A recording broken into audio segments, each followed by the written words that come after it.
What makes you want to run to be president in the middle of this mess? For me, what happened in January 2018 changed everything.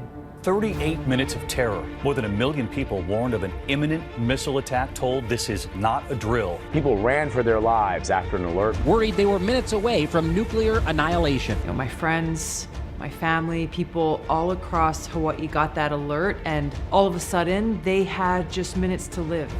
All personnel take shelter immediately. Families huddling in closets, parents hiding children in manholes. They've got minutes to say goodbye to their loved ones. There are real dangers facing our planet due to climate change, but the reality of the threat that this nuclear catastrophe brings, the escalating tensions that have started a new Cold War, a nuclear attack that could strike anywhere in our country at any time, we're talking about an existential threat, complete and total annihilation within minutes. This threat of nuclear war, a nuclear attack, is not a game.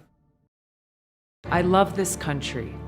I love the American people. Throughout my life, I've tried my best to be of service to God, my community, and to our country, which is why after Al-Qaeda attacked us on September 11th, I enlisted in the Army National Guard. She is an Iraq War veteran. Currently serving as a major. She is the first female combat veteran to run for president. The true mark of a leader is someone who puts service above self, who does what's right, even when, and especially, when what's right might not be popular with those in power. Congresswoman Tulsi Gabbard sent shockwaves through the political world yesterday when she stepped down as vice chair of the Democratic National Committee. I have always and will always stand up for the people, putting them first over the interests of my party, over the interests of the political establishment or profits. You have faced some really harsh criticism from fellow Democrats. What happened in Hawaii last year made clear to me that there was just no way I could stand on the sidelines. Today, I announce my candidacy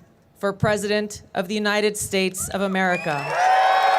I've spent more than 6 years in Congress on the Foreign Affairs, Armed Services, and Homeland Security committees. I've served as a soldier for over 16 years, and I've deployed twice to the Middle East. I know the most important responsibility that the president has is to serve as commander-in-chief. I'm prepared to do that job on day one. Why were you the lone voice out there going after the neocons, going after the people that took us into these wars? No one else is talking about this. It's easy to convince ourselves that just because we can't see it or feel it, that the threat does not exist. But we all received a very real wake-up call last year when we thought our country was under attack. Our leaders have failed us. They have lied to our faces. They tell us, seek shelter. There's no shelter to be found. There are no designated nuclear bomb shelters in Hawaii. They've created these threats through their policies. When people are running and trying to seek shelter, there is no shelter. There's no place to go.